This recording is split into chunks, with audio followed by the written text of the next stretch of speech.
Bom dia, queridos. Graça e paz.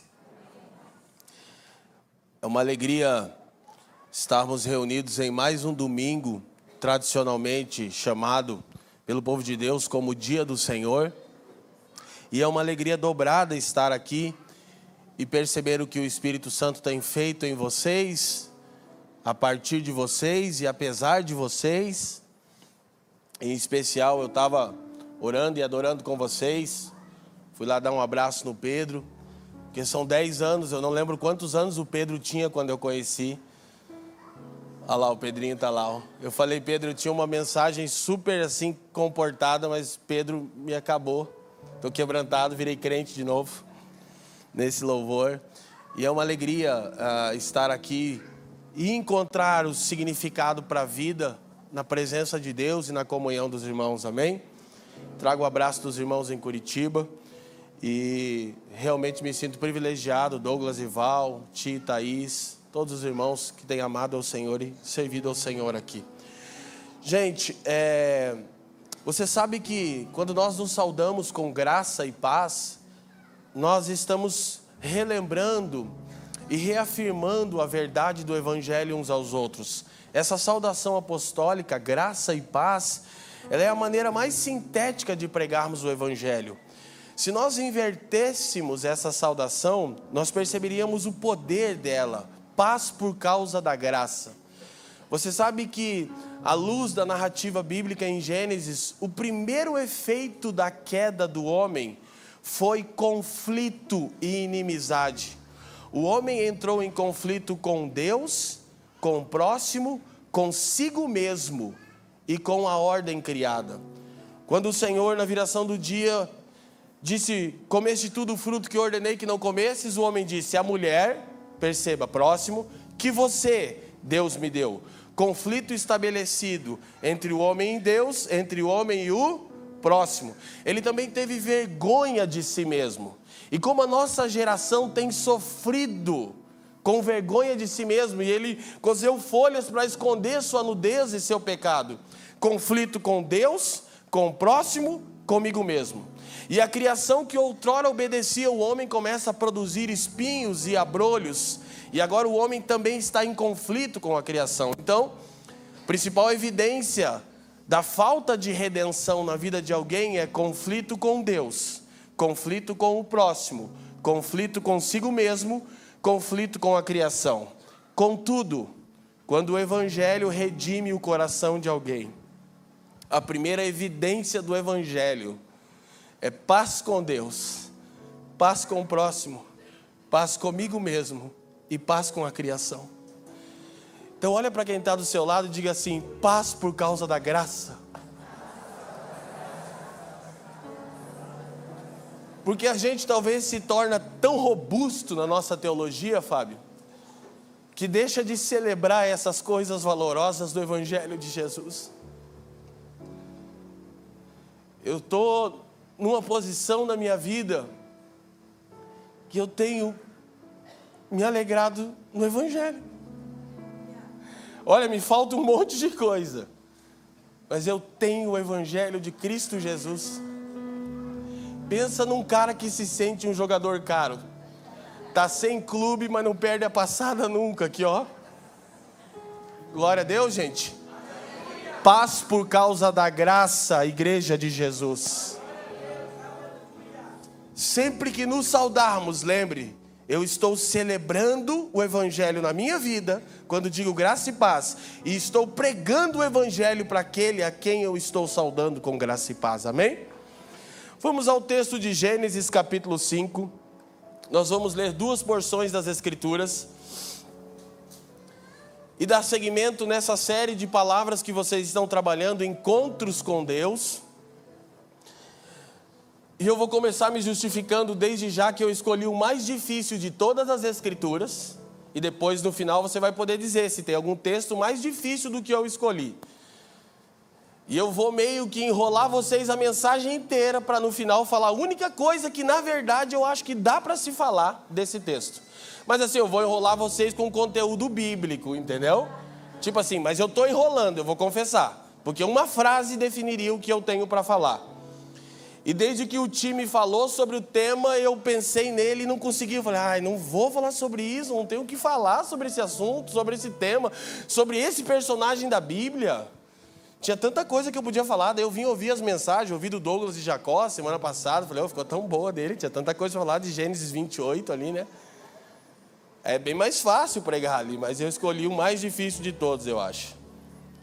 Mas eu penso que por uma razão que pode consolar o nosso coração nessa manhã. Gênesis capítulo 4, versículo 25 em diante. Aí vamos entrar no capítulo 5 também.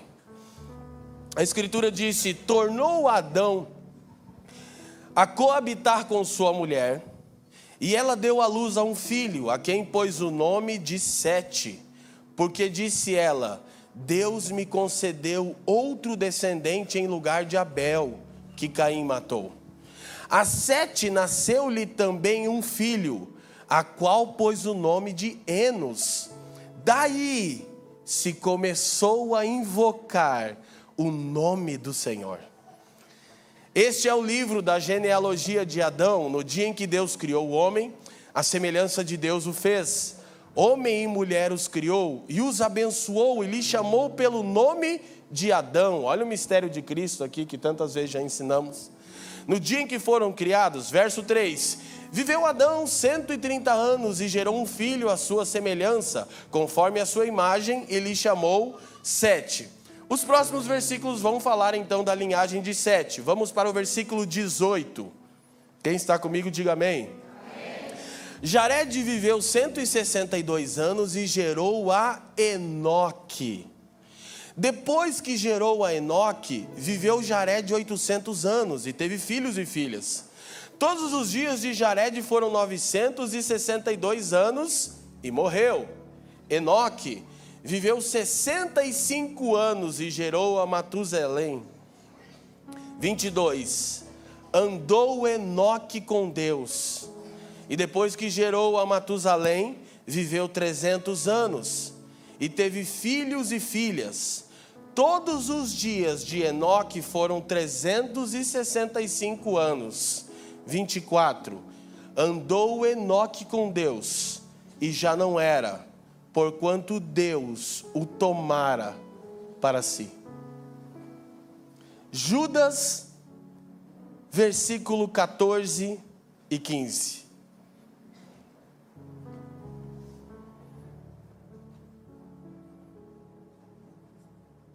Judas é antes de Apocalipse, aleluia. Glória a Deus, gente. Verso 14 e 15, quem encontrou, diga sim. Quanto a estes foi que também profetizou Enoque, o sétimo depois de Adão, dizendo, eis que veio o Senhor entre suas santas miríades, para exercer juízo contra todos, e para fazer convictos todos os ímpios, acerca de todas as suas obras ímpias, que impiamente praticaram, e acerca de todas as palavras insolentes, que ímpios pecadores proferiram contra ele. Amém? Vocês oraram por mim, eu quero orar por você. Curve sua cabeça. Pai, te damos graças uma vez mais nessa manhã. E uma vez mais erguemos o nome de Cristo Jesus, mais alto do que qualquer outro nome. E Pai, nós queremos declarar que Cristo é suficiente para nós, de maneira que não nos falta coisa alguma. De maneira que somos plenamente satisfeitos com a obra salvífica de seu Filho. E nisso encontramos prazer e alegria. Eu quero te pedir que você nos presenteie nessa manhã, como já orado aqui, com o espírito de sabedoria e de revelação, iluminando os olhos do nosso entendimento, a fim de que conheçamos a real esperança da nossa vocação. Te peço ainda, Pai, que cessem as muitas distrações e inquietações da nossa alma, a começar pela minha, a fim de que, Pai, nada que se perca, mas tudo seja para a glória do Teu nome, pelos interesses de Cristo e para o bem do mundo. Nós oramos assim, confiando na atuação portentosa do Teu Espírito por intermédio das Sagradas Letras. E te agradecemos no precioso nome do Seu Filho, nosso Senhor Jesus, o Cristo. Amém e amém. Glória a Deus, gente. O tema do meu sermão de hoje é um fim em si mesmo. Amém? Vamos dizer juntos? Então, mais para a conclusão do sermão, eu vou relembrar a outra vez em toda a minha vida que eu preguei esse sermão. Curiosamente foi há 10 anos atrás também. Eu só preguei sobre Enoque 2 vezes na minha vida. Essa vai ser a segunda, na realidade. Nós vamos perceber algumas coisas dentro da narrativa bíblica de Gênesis e dentro dessa questão da genealogia e qual é o contexto, o que o autor de Gênesis está tentando comunicar conosco. Mas antes eu quero dizer uma coisa. Nos meados do século 17, na Inglaterra, houve uma assembleia num lugar chamado Abadia de Westminster, onde aproximadamente 122 dos homens considerados mais sábios, experimentados e maduros teologicamente se reuniram por uma série de questões que geravam conflitos ainda na Europa devido às ações de homens como Savonarola, John Knox, Lutero, Calvino e Cia Limitada. E essa assembleia que aconteceu nos meados do século 17 produziu um catecismo, uma confissão de fé a ser proclamada oralmente. Lá em Curitiba a gente tem a prática de todo culto dominical, a gente lê um texto do catecismo, Nova Cidade, do São Keller, o padroeiro dos pastores, né? E a gente confessa então essas verdades centrais do cristianismo, já aceitas por 2 milênios. E o breve catecismo de Westminster tem como primeira pergunta a seguinte: qual é o fim principal do homem? No âmbito da filosofia, o termo que se usa, Arthur, é excelência do homem, ou seja, existe uma excelência para o homem. Então, tanto teólogos quanto filósofos discutem ao longo da história se existe um padrão que define o que é ser homem. Se há uma antropologia universal para o homem, se há um único sentido para a vida do homem, se há uma única forma de ser gente. E essa pergunta, qual é o fim principal do homem, recebe então a resposta no breve catecismo de Westminster, que é a seguinte: o fim principal do homem é glorificar a Deus e gozá-lo para sempre. Vamos dizer juntos? O fim principal do homem é glorificar a Deus e gozá-lo para sempre. Agora eu vou dizer, e você repete: o fim principal do homem é glorificar a Deus e gozá-lo para sempre. Então eu penso que nós vivemos num tempo de muitas inquietações no meio da igreja cristã. E de muitas ambições e de muitos anseios. E parece que nos falta tantas respostas. E nós tão somente poderíamos nos voltar naturalmente para as Escrituras. Essa sentença está embasada nas Escrituras. Em textos como quando Paulo diz em Efésios 1:12, eu costumo brincar que esse texto eu uso para acabar com o trabalho dos coaches evangélicos. Porque os coaches evangélicos só têm público porque você está em crise existencial. Você não sabe qual é a razão da sua vida. Aí você fica perguntando, qual é o meu propósito? E esses tipos de coisas. E se você ler esse Efésios 1:12, Efésios 1:12 diz que o propósito do homem é existir para o louvor da glória de Deus. Pronto, acabaria todo o trabalho dos coaches evangélicos. Eu não preciso perguntar, Deus, qual é a sua vontade para mim? A Escritura diz que você viva para o louvor da minha glória. Então o breve catecismo de Westminster tem o peso da palavra porque é extraído da Bíblia. E se voltássemos àquilo que Deus já deu na história, isso é uma postura humilde nossa. Não considerar que Deus vai trazer alguma grande revelação que em 2000 anos de história não deu ainda. Então encontrar satisfação nisso, qual é o objetivo principal da minha existência? Glorificar a Deus e gozá-lo para sempre. E o mundo então saberia o que os discípulos de Jesus são capazes de fazer. Mas há tantas inquietações no nosso coração. Há tantas coisas que consideramos que se Deus fizesse por nós, teríamos uma vida tão melhor e mais significativa. Como se Deus não soubesse o que de fato precisamos. Quem me entende, diga amém.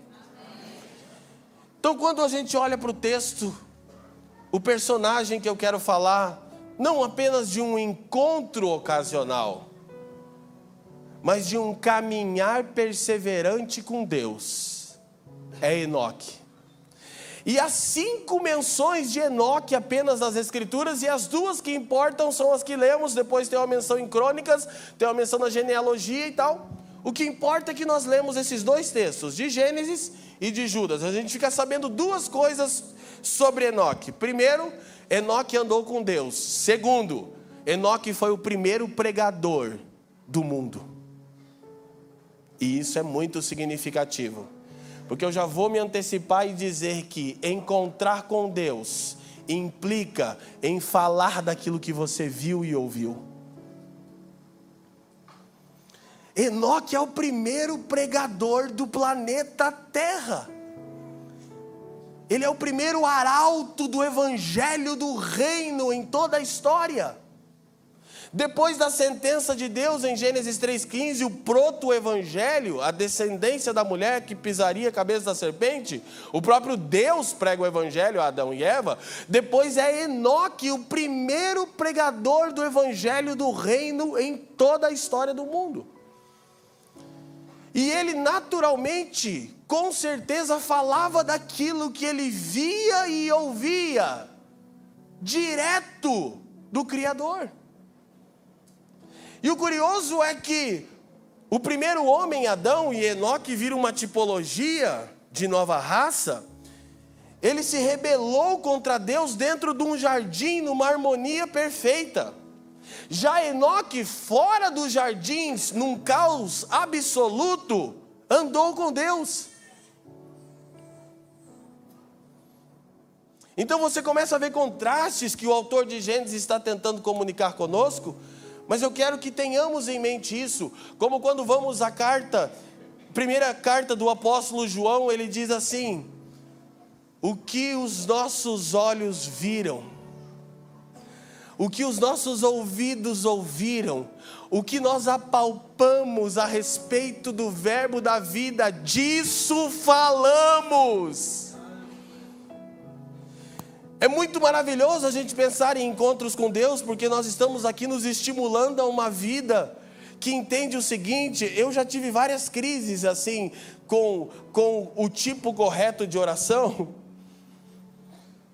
E eu tive uma crise, eu acho que todo mundo passa, que pensa assim: se Deus é onipresente, por que eu preciso parar?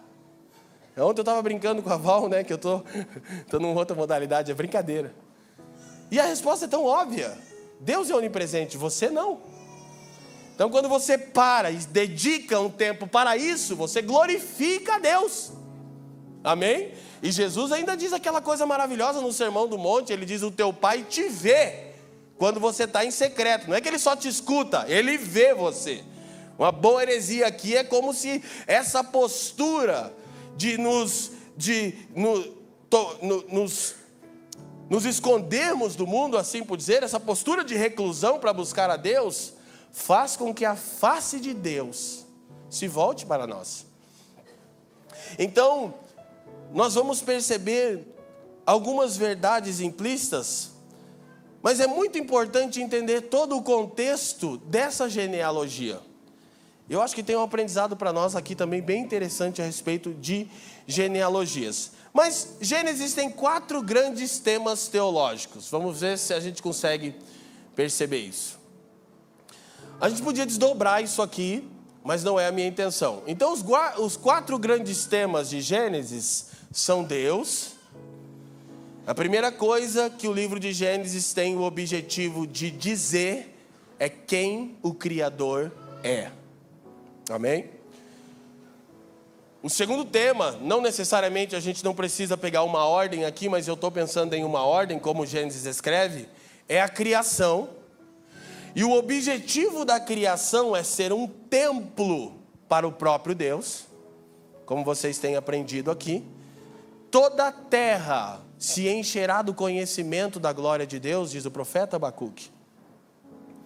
E isso tem implicações diretas na maneira que a gente lida com a criação.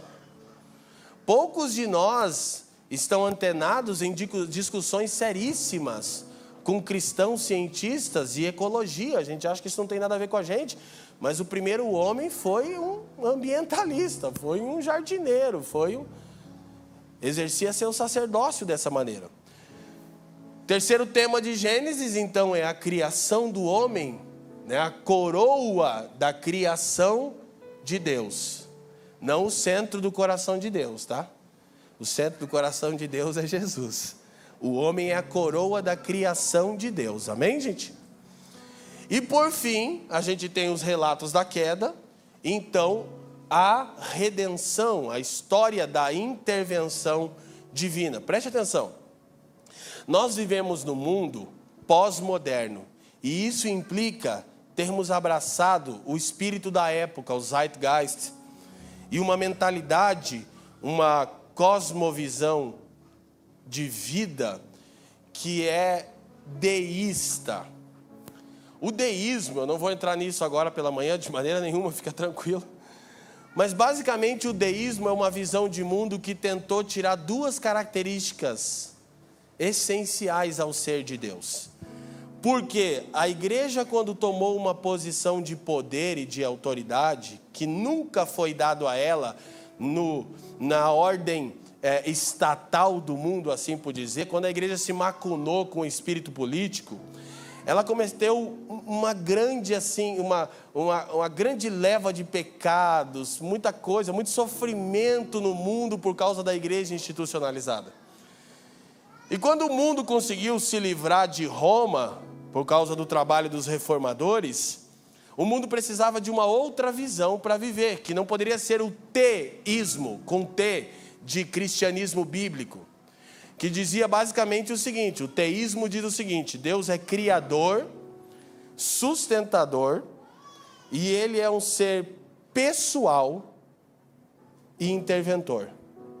Diga comigo: criador, sustentador, pessoal, interventor.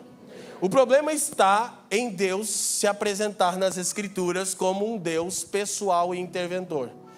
A maioria das pessoas não tem problema com um Deus criador e sustentador do cosmos. Na verdade, a gente até quer que tenha alguém segurando as pontas, não é verdade? Você não fica meio com medo aí de uma guerra, uma bomba nuclear, camada de ozônio. Então, é bom que tenha um Deus lá garantindo que não vai explodir tudo. Glória a Deus, gente, amém? Só que o problema, entre aspas, para um mundo que alienou de Deus, como é os dias de Enoque, é que Deus é pessoal e interventor. Deus tem uma manifestação pessoal para cada ser humano, que é Cristo Jesus, é o Deus encarnado. E Deus intervém constantemente na história para conduzi-la para o seu propósito original. Amém? Só que aí o deísmo, que nasceu com a fundação dos Estados Unidos da América, os pais fundadores da América eram deístas, eles acreditavam mais ou menos isso: Deus é criador e sustentador, Deus é um ser muito forte, poderoso, que está em algum lugar muito longe, que criou o mundo. Eles iam como um relojoeiro, deu corda e agora foi embora, e agora a responsabilidade está com a gente. Então aí nasce o mito do progresso, o evento do iluminismo, aquele papinho que você estuda na 5ª série, né? Todos vocês sabem do que eu estou falando, que não tem nada de novo que eu estou falando. Essa coisinha do iluminismo e tal. Mas o problema disso é que o tempo passa E o mundo não encontra sentido nas suas próprias empreitadas. Por quê? Porque o fim principal do homem é glorificar a Deus e gozá-lo para sempre. Então o homem começa a crescer em tecnologia. Já vou voltar aqui e lembrar vocês o seguinte: isso é a herança de Caim. A linhagem de Caim é a linhagem que se desenvolve no ápice da tecnologia do seu tempo. Mas o ápice do avanço tecnológico da linhagem de Caim é também o ápice da imoralidade da linhagem de Caim. E isso acontece ciclicamente na história do mundo. Quando o mundo começa a progredir tecnologicamente e cientificamente, o progresso imoral, a falta de uma moral bíblica começa a crescer também. Então o que acontece? O mundo tem agora um Deus que não é pessoal e interventor. Então no dia mau, no dia da angústia, eu não tenho alguém para me ouvir. Porque Deus até existe, mas Ele está muito longe. E eu não tenho alguém para intervir na minha história, porque ela não tem significado nenhum. E aí a gente abriu a porta para a filosofia do desespero, para o niilismo, e a gente chegou no lugar onde estamos. Só para a gente encerrar essa fala e concluir, eu quero dizer o seguinte para você. Você sabia que os 2 países que têm a maior taxa de suicídio são os Estados Unidos da América e o Brasil? Você sabia que 12% da população do Brasil tira a vida por ano? Eu disse 12%. Você sabia que a 3ª maior causa de morte de jovens de 15 a 29 anos no Brasil é o suicídio? Eu disse a 3ª maior causa de morte de jovens de 15 a 29 anos no Brasil é o suicídio. E você sabe por que essas estatísticas deveriam nos chocar? Porque o Brasil e os Estados Unidos são os 2 países mais cristãos do mundo atual. E são os 2 países com a maior taxa de suicídio. O que isso tem a ver com o que você está dizendo? É simples. O nosso Deus é deísta. Ele não é pessoal. Eu não posso encontrá-lo. Eu não posso andar com Ele. Ele tampouco me escuta. Ele criou todas as coisas, mas foi embora. Agora, quando eu creio no cristianismo bíblico, eu sei que Deus não apenas é criador e sustentador infinito do cosmos. Eu sei que Ele é o meu Pai, o Pai de nosso Senhor Jesus Cristo.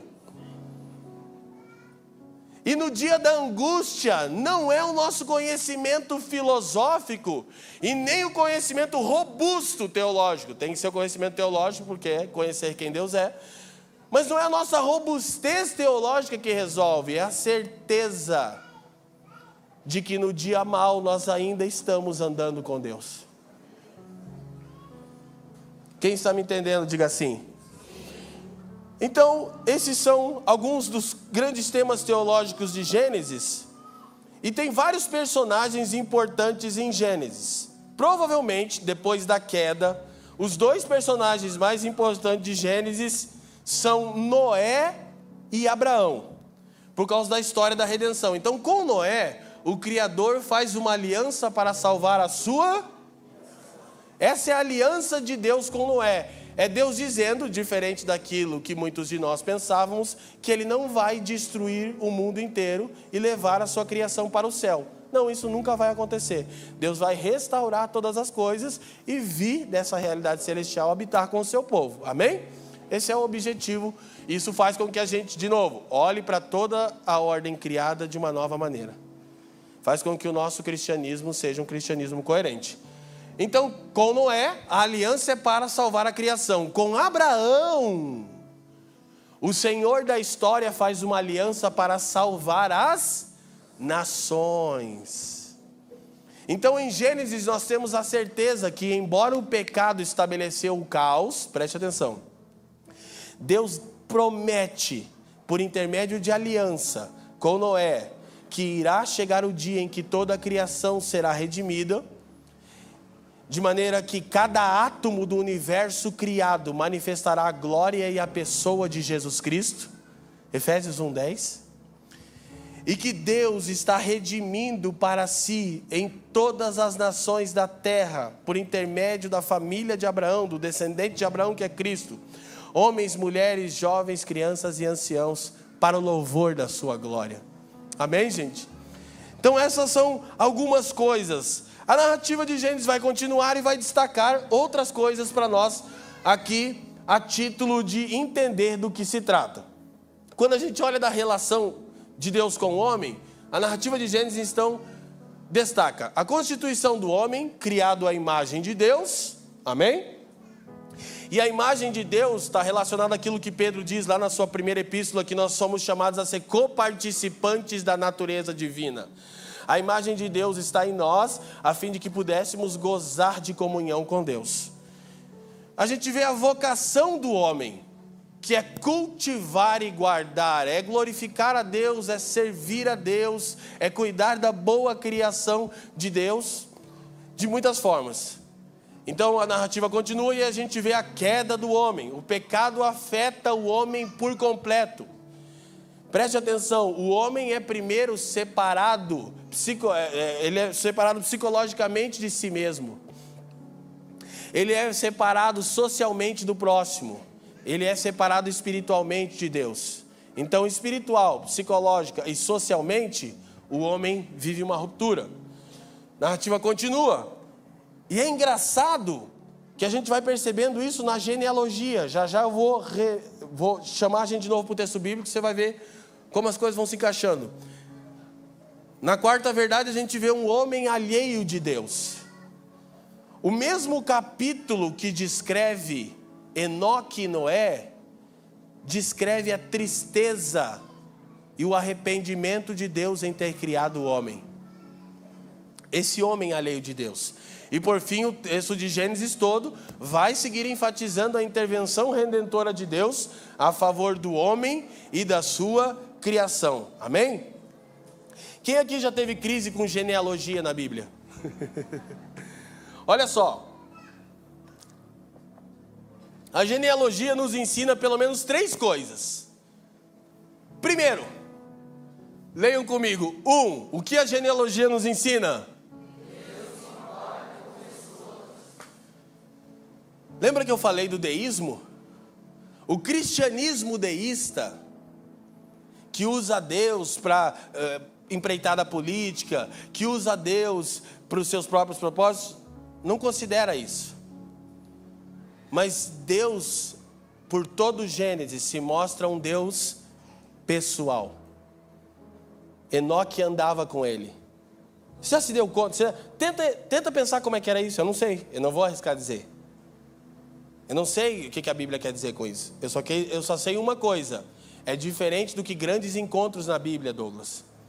Porque, Gênesis 28 é pancada, Betel é massa, Abraão ali, Gênesis 15, aquela aliança, aquela coisa mas a Bíblia diz outra coisa de Enoque, diz que isso era todo dia. Diz que era um caminhar perseverante de Enoque com Deus. Diz que Enoque era o cara que as pessoas diziam assim, esse cara anda com Deus. Diria Gregório McNutt, ele anda numa bateria diferente, cara. O cara tinha um caminhar diferente. Então, primeira coisa, a escritura fica lá. Jared gerou Enos, Enos gerou Enoque, Enoque gerou Matusalém. E você está assim, ai que saco, fala logo Deus o que você quer dizer. E Deus disse, eu estou dizendo, eu me importo com os indivíduos. E para um mundo niilista que abraçou a filosofia do desespero, que encontra no suicídio a única saída. É o que Sartre, Albert Camus diziam, quando você não suportar a dor, corte os seus pulsos e está tudo bem, porque não tem nenhum fim, não há uma excelência para o homem. Mas a tradição cristã diz não, o fim principal do homem é glorificar a Deus e gozá-lo para sempre. Então mesmo no dia mau eu posso e preciso dizer, Deus, como eu posso te glorificar na minha aflição? E muitas vezes você vai glorificar a Deus e eu vou só dizendo assim, Senhor, está insuportável, eu não consigo. Está glorificando a Deus, sabe por quê? Porque você está se colocando no lugar certo, homem fraco, débil, e dizendo, Tu és o Senhor. Você já fez orações assim, Deus, eu estou com raiva de você, eu estou com raiva das pessoas, eu estou com raiva... Já fez? Vou te dar uma dica, é bom, faça. Faça. Pelo menos uma vez na vida você vai ter que fazer. Porque a gente não entende o ser de Deus em sua infinitude. E a teologia não resolve. Em alguns momentos de angústia, ela resolve no sentido de o fim é glorificar a Deus e gozá-lo para sempre. Você já se deu conta que nos momentos mais difíceis da sua e da minha vida é exatamente os momentos em que Deus não fala?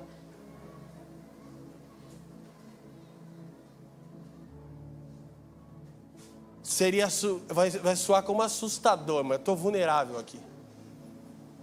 Dias atrás, num dia muito difícil que a gente teve lá em casa, eu fui para um lugar de oração que eu tenho há muitos anos, e eu parei o carro e estava tão difícil. Eu não sou nada, tá? Não entendo mal o que eu vou dizer, mas tipo assim, o cara que prega o evangelho pelo mundo, que as pessoas acham que eu sei alguma coisa de Bíblia, sabe que oração eu fiz, Douglas Ival? Deus, eu sei que eu fazia essa oração quando eu era bem jovem na fé, eu sei que é um absurdo, mas me dá um sinal. Sabe o que eu disse para Deus? Tinha uma pomba, eu falei, essa pomba podia bicar o vidro do carro. Eu tenho vergonha de dizer que eu fiz isso. Porque eu não preciso fazer isso com Deus, eu sei que Ele está ali. Mas não é muito para o Senhor fazer isso, mas isso para mim ia significar muita coisa hoje.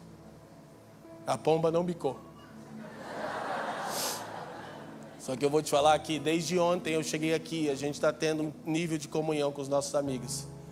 Que Deus está dizendo para mim, viu, a pomba está bicando. Só que não vai ser na hora que você quer, não vai ser do jeito que você quer. Mas tudo bem, eu estou te ouvindo. Porque não importa o porquê. Mas horas antes de vir para cá, eu falei para a Fran, não quero ir. Mas depois de uma conversa que eu tive aqui, o céu se abriu sobre a minha vida. Hoje eu estava quase dando um beijo no Pedro aqui. Eu dizia, meu Deus, o que aconteceu com o Pedro, Jesus? Que coisa maravilhosa. Onde é que eu estava que eu não vi isso acontecendo com ele? A pomba está bicando no vidro. Mas eu sei, é tolo. Nossa vida cristã não pode ser sempre assim. Eu podia, o fim do homem, citar o catecismo para Deus. Eu queria mesmo que aquela bomba bicasse o vidro do meu carro. Eu falei, tá cheio de bomba aí, Deus. Glória a Deus. Eu acho isso uma bobagem, que fique registrado, tá bom? Mas eu fiz. Diga, Deus se importa comigo, com quem eu sou, enquanto indivíduo. Amém, tá? Eu estou no meio da mensagem, agora que eu vi meu tempo, para variar. Segunda coisa que a genealogia nos ensina, Deus sempre preserva um remanescente piedoso em meio a épocas sombrias. Amém? Você começa a ler que os dias de Enoque são aquilo que as Escrituras chamam de dias de Noé, e são aquilo que o próprio Cristo comparou aos últimos dias, que a maldade do homem se multiplicou e chegou até as santas narinas de Deus, e o coração de Deus pesou. E eu sempre penso, a gente ensina muito sobre escatologia, e falamos tudo que pode ser dito sobre escatologia, mas muitas vezes a gente esquece que quando Jesus compara os últimos dias com os dias de Noé, os dias de Noé, o coração de Deus está pesado, está enfadado da maldade humana, da falta de fé, da nossa incredulidade, da nossa ansiedade. Deus está enfadado disso. E não porque Deus esquece que nós somos frágeis. O salmista diz, ele olha e lembra que somos pó. É porque nós não clamamos a Ele, dizemos, Deus, somos uma mentira. Eu sei que eu sou um cara exagerado, mas minhas orações são assim. Por isso, quando eu vou orar mesmo, eu tenho que estar sozinho. Que eu falo umas coisas para Deus que assustaria se as pessoas ficassem ouvindo. As orações que eu faço do coletivo é tudo, tu sabes, Senhor. Eu estava nessa pegadinha aqui, ó, o Pedrinho aqui liberando, eu estava aqui só, tu sabes, ó. Ô, Senhor. E Ele sabe. Que se eu começasse a falar o que eu estava sentindo, você ia dizer, nossa, o pregador, eu acho que nem crente é, o cara está tendo uma crise de fé aqui agora. Glória a Deus. Mas isso só acontece comigo, né? Então, Deus sempre guarda um remanescente piedoso. E isso para mim me encoraja. Olha só. Em dias de aflição, não é apenas uma resposta direta de Deus a mim que me sustenta. É ver outras pessoas que amam a Deus e saber, então faz sentido. Que amam a Deus de verdade, que elas não estão ensaiando, não estão num teatro, que todo domingo elas ficam fazendo aquela coisa mecânica. Entendeu? Elas não estão fazendo isso, elas estão amando a Deus. E elas estão insistindo nessa coisa de Deus que é a igreja. E você pode olhar para os diferentes rostos ao seu redor e perceber que tem pessoa desconecta. Mas tem gente que está literalmente entendendo, cara, hoje é o dia do Senhor. Não importa se eu gosto da música ou não, eu vou cantar a Deus, é um mandamento bíblico. Eu quero glorificar a Deus e eu quero gozá-lo para sempre. Quem está me entendendo, amém? Eu quero participar desse culto a Deus. E por fim, olha que coisa importante, família de Zuscope. As genealogias destacam a importância dos relacionamentos familiares que preservam de geração em geração os preceitos divinos. Sabe o que a Bíblia também está dizendo na genealogia? Que quando um pai e uma mãe amam o Senhor e criam seus filhos no temor do Senhor, mesmo em épocas mais sombrias, haverá um remanescente fiel. Isso é encorajador para nós, não é? Se você é papai ou mamãe, você deve estar preocupado, como eu e a Fran estamos. O mundo que o Benjamin vai ter que viver está muito louco. Mas aí eu posso me apegar e ler uma genealogia e dizer, mas olha aqui, Enoque deve ter tido um pai que amava a Deus. E ele excedeu o seu pai ainda na caminhada com Deus. E depois vem Noé, vem uns caras assim no meio do caos, que é o consolo de Deus. Quem me entende, diga amém. Então, se voltando para o texto vai narrando uma série de coisas sobre os personagens na genealogia.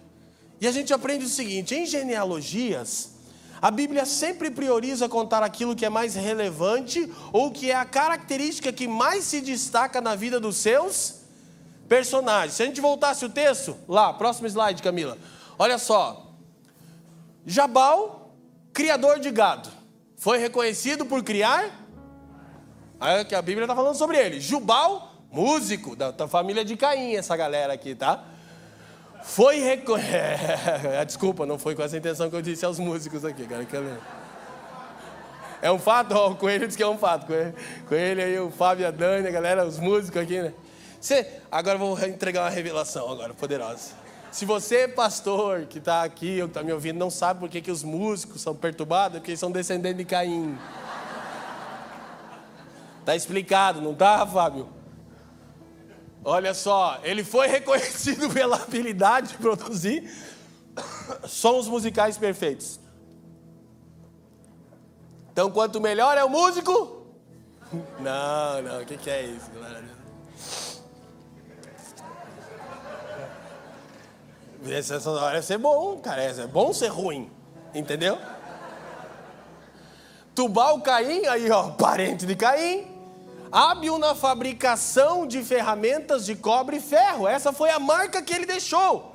Ele foi um bom ferreiro, mas nesse tipo de descrição, esse era filho desse, fazia isso, morreu dessa forma.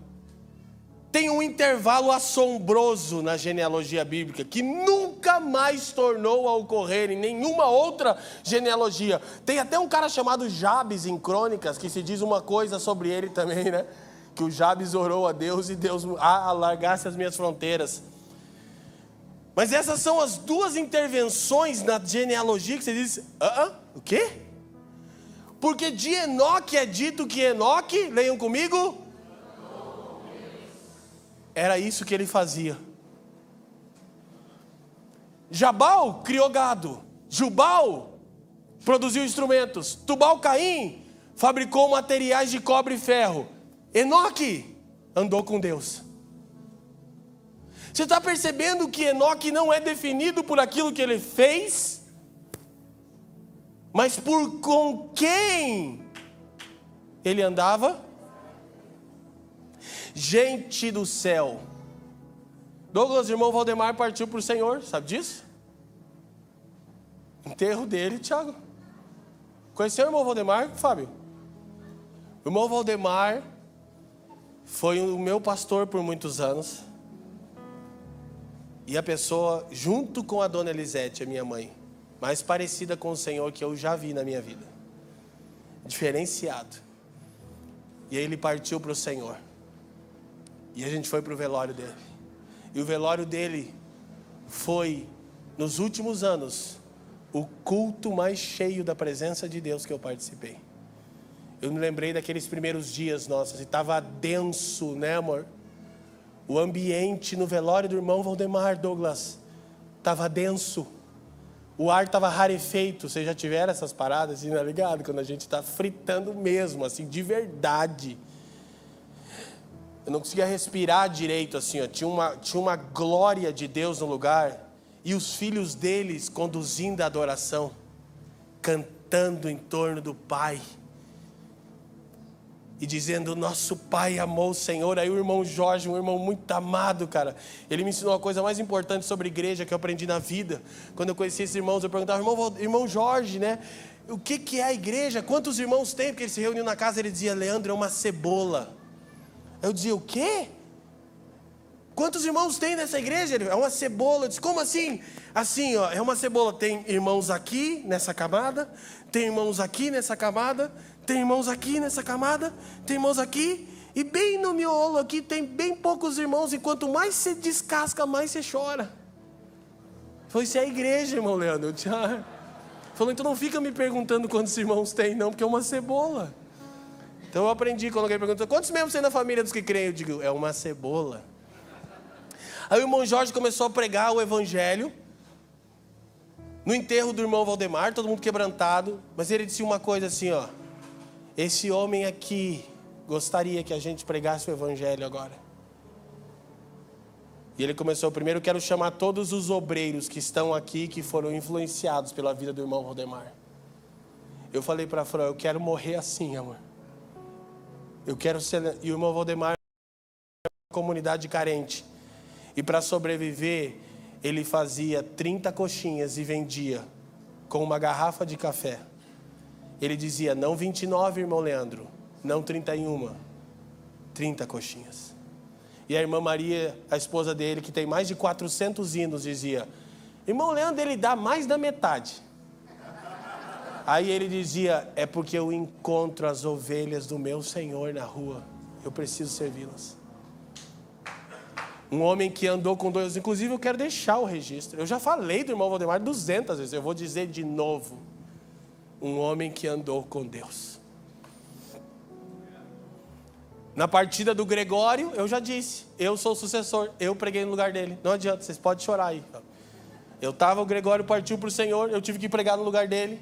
Gregório é o mais louco dos doidos. Se você nunca ouviu o Gregório McNulty, você precisa ouvir. E no caixão dele eu fiz uma oração, eu falei, Deus, o Gregório era doido, cara. E tem um monte de coisa que hoje eu já penso diferente, mas uma coisa ele nunca mudou. Ele só falou a vida inteira da mesma coisa. Qual? Eu quero Deus, cara. Eu olhava para a face do Gregório e eu via ele dizendo, Leandro, cara, eu quero Deus, cara. Eu não quero uma Bíblia melhor, cara. Eu não quero os holofotes, a primazia, a fama, eu quero Deus. Filho de um multimilionário texano. Eu digo, essas coisas me inspiram. Daí a gente se reuniu lá, estava todo mundo, estava a Nívia, estava o Judson, estava o Thomas. Aí os irmãos falaram assim, a gente estava pensando aqui em orar para ressuscitar o Gregório. Daí ficou todo mundo em silêncio, Juliano Souto, toda a galera lá em Mostra. Aí disse assim, mas a gente pensou melhor, ele ficaria muito chateado, cara. Porque ele está onde sempre desejou estar. E sabe o que foi mais doido? Que a filha do Gregório, a Catarine, de 5, 6 anos, dançava do lado do caixão do pai com o Judson liderando a adoração. Parecia um hospício, é verdade. Celebrando a vida de alguém que tem o quê? Andou com Deus. Vai ser lembrado pelo quê? Andava com Deus. Quem está me entendendo? Então o autor bíblico, reverendo Hernandes Dias Lopes, vai dizer que ele vai fazendo um contraste profundo entre a árvore genealógica de Caim e a árvore genealógica de Sete, de onde descende Enoque. Só a título ainda de informação, olha só, a família de Caim é um microcosmo, um micro-universo. Presta atenção se isso não é exatamente a essência do que se tornou o advento do iluminismo. Olha só, seu padrão de proezas técnicas, os familiares, os descendentes de Caim produziram ferramentas, instrumentos, a tecnologia da época foi produzida pela linhagem de Caim. Mas seu padrão de proezas técnicas é também de fracasso moral e mostra a condição da humanidade. Então hoje a gente avança cada vez mais na nossa capacidade tecnológica, mas somos cada vez mais fracos moralmente. Isso tem origem com a família de Caim. Mas como a gente está percebendo, no meio disso, aparece um cara, que tudo que é dito sobre ele, é que ele andava com Deus. Era isso que ele fazia. Com certeza Enoque tinha um trabalho comum também. Ele não deveria ser um monge, um místico retirado. Mas não é dito a profissão de Enoque, seus afazeres comuns. O que se destaca em Enoque é que ele andava com Deus. Quem está me entendendo, diga amém. Um teólogo chamado Warren Herbst diz que o capítulo 5 de Gênesis mostra 4 personagens importantes. Diga comigo, Sete, Enos, Enoque, Noé. Tá bom? Com Sete, o recomeço de Deus, porque ele é dado no lugar de Abel. Com Enos, começa a se invocar o nome redentor de Deus. Olha só, nossa próxima menção de Henry Morris. Com Enos, filho de Sete, começou-se a invocar o nome do Senhor, ou seja, tornou-se a chamar Deus pelo seu nome redentor. Quando a Bíblia diz que a partir de Enos começou a se invocar, esse termo hebraico tem a ver quando alguém clama, ó, salva-nos, Hosana, salva-nos. E com Enos, descendente direto de Enoque, Deus voltou a ser chamado do seu nome redentor, aquele que redime, aquele que intervém na história. Então, Enos, nós vemos uma geração piedosa, invocando Deus por seu nome redentor. Enoque andando com Deus e Noé como o descanso e o consolo de Deus, como Deus dizendo assim, ó, calma, tá tudo bem, eu estou no controle. A aliança de Deus com Noé, Noé significa o consolo de Deus, quer dizer, tá tudo bem, eu ainda estou aqui. Amém, gente? Há momentos em nossa vida que tudo que a gente precisa ouvir é isso de Deus. É ver um Noé andando com Deus e entender que Deus está dizendo, ó, a pomba está bicando aqui, ó. Tá vendo? Tá tudo bem, eu estou aqui ainda. Amém, meus irmãos? Então, por fim, vamos avançando para a gente poder concluir. Essa cultura piedosa da linhagem de Sete se destaca por 3 marcas. Por que eu estou falando isso? Porque a gente precisa tomar isso como inspiração para nós. Então, a família de Caim é um microcosmo. Seu avanço tecnológico é sua decadência moral. A família de Sete parece não fazer coisas tão incríveis, mas um começa a invocar o nome redentor de Deus, o outro anda com Deus, o outro é só Noé. O cara que fez um barco, que foi bem importante. Quem está me entendendo? Então a narrativa bíblica está mostrando um contraste. E Noé andava com Deus. Sabia que a Bíblia só usa a expressão andou com Deus para Noé e Enoque? Abraão é dito que ele andava na presença de Deus. Elias dizia que estava diante da face de Deus, mas a Bíblia só usa andou com Deus para Enoque e Noé, que é a geração de Sete. Então, uma geração piedosa se destaca, se distingue por 3 marcas. Primeiro, Deus e sua preeminência. Tudo é para a glória de Deus, pelos interesses de Cristo, para o bem do mundo de Deus.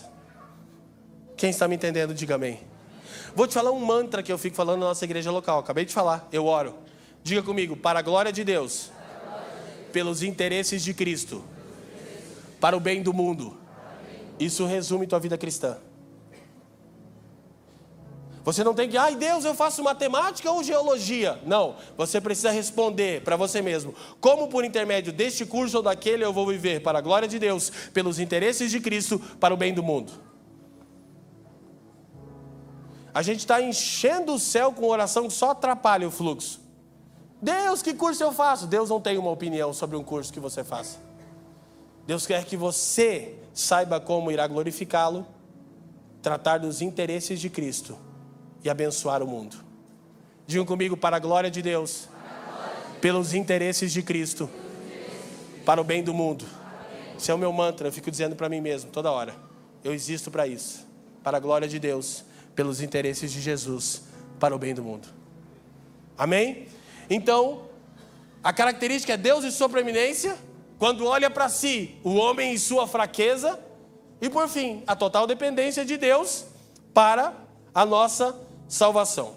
Agora sim, para concluirmos, 5 coisas básicas que podem significar andar com Deus. É mais do que isso. Vamos lá. Andar com Deus significa ao menos 5 coisas. Primeiro, leiam lá a família de Zuscope.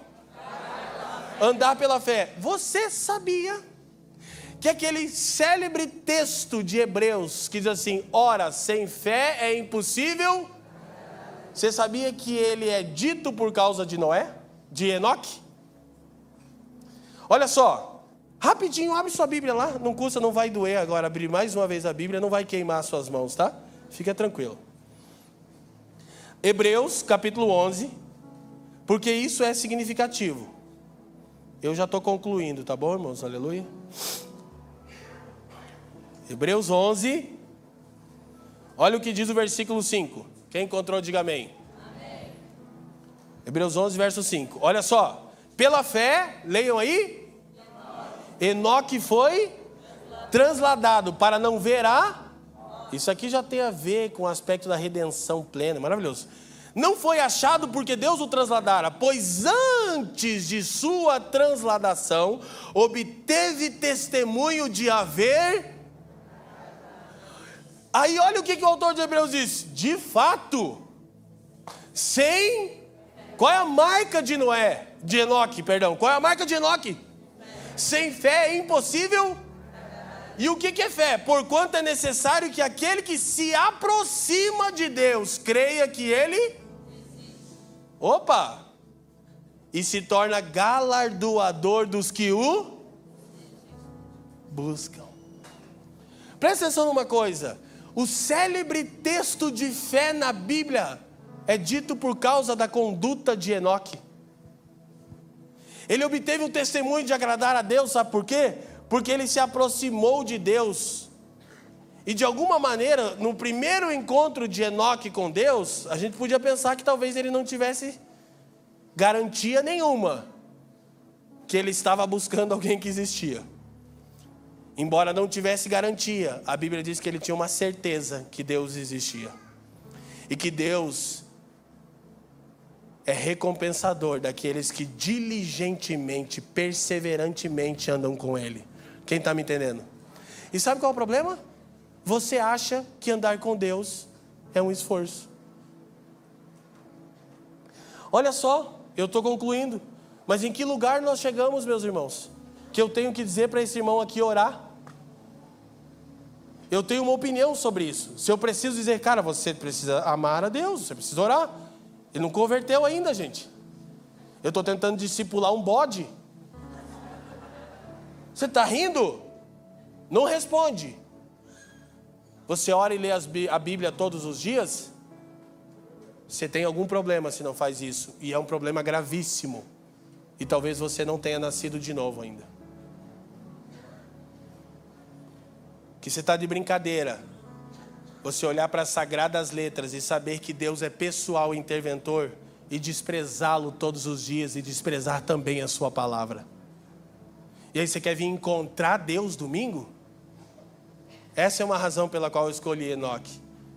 Eu não quero que a gente pense só sobre encontros. Eu quero que a gente pense em andar com Deus. Um caminhar perseverante com Deus. Quem está me entendendo? Então é andar pela fé. E cada vez está mais difícil andar pela fé. Alguém concorda comigo? Não por aquilo que vemos, mas pela firme convicção que temos. O testemunho do Espírito de Deus. Segundo, é andar de forma piedosa. Onde está a piedade nos nossos dias? A reverência a Deus? Vou falar de novo. Eu sei que eu sou chato. Isso não é só para a família de Zuscope. Eu falo isso na nossa igreja local. Me incomoda quantas vezes você mexe no celular no culto. Eu sou um tipo de crente raiz, tia Rose. Minha mãe tem o dom de humilhar a gente todo domingo, porque a gente é igreja, calvinista, do mover, já chega, e aí, tamo junto. E a dona Elisete todo domingo chega, Douglas, dobra o joelhinho na cadeirinha. Nossa, aquilo dá um constrangimento. Você fala, tô na carne. E o Espírito Santo fala, não tenha dúvida. Sabe por quê? Que minha mãe é daquelas pessoas assim, eu tô na presença de Deus. Quem está me entendendo? Piedade. Por fim, terceiro, andar com Deus é conhecer a vontade do Eterno. Que não tem como andar em dois juntos, diz Amós, se não houver acordo. Aí a pergunta é, quantos aqui querem conhecer a vontade de Deus? De verdade, ergam a mão e digam amém. Amém. Abaixa a mão e não responde. Quantos aqui leem as Escrituras todos os dias? Vou te dizer, mentira, você não quer conhecer a vontade de Deus. Você é um mentiroso, que não tem vergonha na cara, aleluia. E você deve sofrer algum transtorno de bipolaridade. Porque você jura que quer uma coisa, mas você não se comporta como quem quer. Você é bipolar. Você tem um problema. Andar com Deus é conhecer a vontade do Eterno. Eu tenho muitas coisas para amadurecer. Muitas. Como marido e como pai. Mas uma coisa o Benjamin já sabe do pai dele. Meu pai ama a Bíblia. É pancada.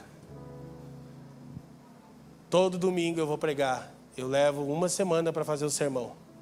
A Fran e o Ben sabem. E eu estou a semana inteira orando, estudando, com o presbitério junto. Mas chega no sábado, eu preciso parar o dia inteiro.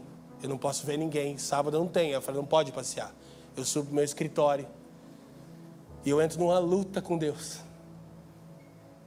Eu digo, Deus do céu, amanhã eu vou tratar da eternidade das pessoas. Eu vou abrir a Bíblia e falar em seu nome. Aí eu começo a ter um monte de crise. É louco, é doideira. É por isso que o sermão vira enorme, assim, porque para mim está sempre ruim. Eu nunca consegui explicar, eu nunca consegui falar. E quando eu termino, ainda termino em depressão. Eu falo, foi horrível. Alguém concorda comigo? E por fim, quarta coisa que andar com Deus significa é uma jornada para a... mas houve uma época que eu andava com Deus. Querido, não acumulou. Não é um crédito. Olha, aquela época eu orava. Então, tinha um pregador que dizia assim, eu tenho crédito no céu. Não, mas isso aí deixa pra lá, né, gente? Cara, quando eu vi isso a primeira vez, eu falei, meu Deus, que loucura, velho. Crédito no céu? Tem uma sentença no céu para você lá. Todos pecaram e destituídos foram da glória de Deus, amém?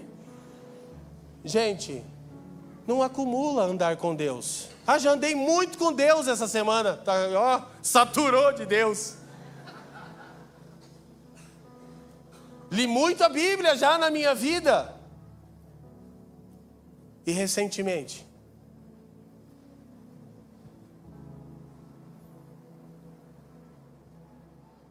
é um saudosismo evangélico. Naquela época a gente buscava a Deus. E por fim, andar com Deus, olhando para Enoque, equivale a anunciar o evangelho do reino. Enoque profetizou e disse, eu vejo o Senhor entre suas santas hostes. Agora escuta, presta atenção. Dias de Enoque, dias de Noé, nossos dias, fim dos tempos. Então nós pregamos o evangelho do reino, a vinda gloriosa de Jesus Cristo, a tempo e fora de tempo, em dias como estes. A minha perplexidade, do que a igreja fez nas eleições foi porque nós usamos a nossa voz para oferecer um bezerro de ouro, abatido por Deus. Graças a Deus, Deus venceu a igreja nas eleições. E tem gente que ainda não se quebrantou do pecado que cometeu. Não, a nossa boca anuncia o glorioso evangelho de Jesus, porque pessoas que andam com Deus são pregadores do evangelho do reino. Como ouvirão se não há quem pregue? Vamos sair dessas discussões tolas e vamos pregar o glorioso evangelho do reino de Deus. Amém, gente? Amém? Esse é o resultado de andarmos com Deus. E agora a razão pela qual eu escolhi Enoque. Há 10 anos atrás a gente teve um encontro de pastores em Curitiba, num orfanato. Como assim foi da família On, e aí eu tinha uma das palestras era minha. E eu estava buscando no Senhor algo para comunicar com aqueles irmãos. E não vinha nada. Sabe, e não é uma coisa assim, eu posso abrir a Bíblia, estudar o texto bíblico e pregar e vai ser bênção, mas tem ocasiões que você sabe, cara, esse é um dia diferente. Senhor, o que você tem para esse ajuntamento nosso aqui? E Enoque, ficava batendo na minha cabeça, Enoque. Eu disse, meu Deus, como é que eu vou pregar sobre Enoque para pastores? Aí eu li o texto bíblico que Enoque andou com Deus e já não era mais, pois Deus o tomara para si. Eu disse, mas o que eu digo a partir de Enoque? Aí eu disse uma hora em oração assim, Deus, tudo que é dito sobre Enoque é que ele andou com você. Aí deu um estalo no meu homem interior assim. Esse é o sentido da vida. Aí eu cheguei à seguinte sentença, que é o tema da mensagem.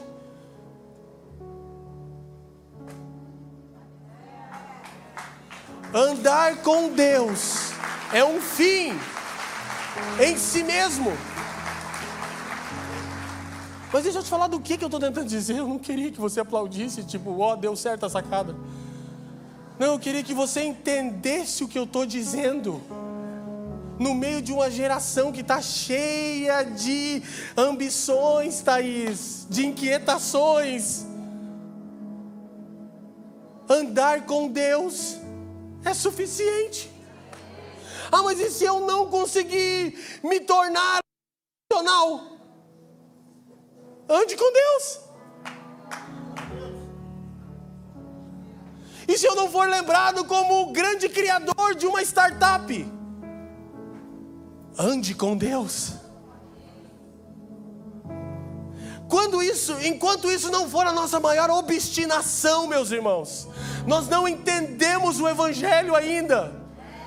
É por isso que a Bíblia só diz, e Enoque andou com Deus, porque Deus está mostrando como será a redenção. Ele está dizendo, pronto, isso aqui é um fim em si mesmo. Não precisa se dizer, e o Leandro andou com Deus, mas fez também isso. Não precisa. E o Pedro andou com Deus, mas também era um grande músico. Não precisa. A coisa mais maravilhosa é que as pessoas digam sobre nós, ela andava com Deus. E sabe o que é duro? É que a maturidade não vem sem o tempo e o sofrimento. Eu vou encerrar, vamos orar e cantar, mas eu quero dizer isso para vocês. Eu tenho uma obstinação por ser um ancião. Eu acho top. Sério. Eu gosto dos anciãos de Deus. E eu fico pensando o dia que eu for um velhinho, tipo o irmão Valdemar, assim. Aí vem os caras inquietos igual eu falo, meu filho, Uma vez cheguei na casa do irmão Valdemar, chateado com os irmãos. Falei, irmão Valdemar, esses irmãos estão tudo desviados, irmão. Eles não compreendem o glorioso evangelho. E estava nervoso, eu terminei de falar. Ele olhou para mim e falou, irmão Leandro, o pior irmão ainda é melhor do que um ímpio. Nossa, meu, me deu uma facada. Tipo, Kamehameha. Falei, o quê? Ele disse, o pior irmão ainda é melhor do que um ímpio. É um irmão. Eu disse, meu Deus, eu não consigo concordar com isso. Quem está me entendendo? Ele construiu isso ao longo da vida. Eu já passei os 40 e estou pensando, se Deus for bem generoso, eu tenho mais esse tanto de vida. E vou falar, não tenho muitas ambições. De verdade, eu não tenho. As pessoas acham isso errado. E tudo bem, eu entendo. As pessoas perguntam, cara, o que vocês pensam para a família dos que creem daqui 10 anos? Eu digo, ser fiel. Tá, mas enquanto igreja vocês pensam isso? Não, eu penso em que a gente continue sendo fiel. Tá, mas e assim no seu ministério? Você pensa o que daqui 10 anos? Eu penso em ser crente ainda. Tô falando sério, minha esposa sabe. Ah, mas você quer plantar? Eu não quero, na verdade eu não quero nada. E sempre que faço me arrependo, porque é trabalho em cima de trabalho, em cima de trabalho, em cima de trabalho, em cima de trabalho. Eu não fico projetando nem um dia na frente. Eu não consigo fazer isso. Eu só penso, eu quero ser fiel. Amanhã eu quero ainda ser crente. Depois de amanhã eu quero ser crente. Depois eu quero ser crente. Eu quero que eu e a Fran e o Ben, a gente ame o Senhor daqui 10 anos, daqui 20, daqui 30 e só isso. Amém, meus irmãos? Diga comigo, andar com Deus é um fim em si mesmo.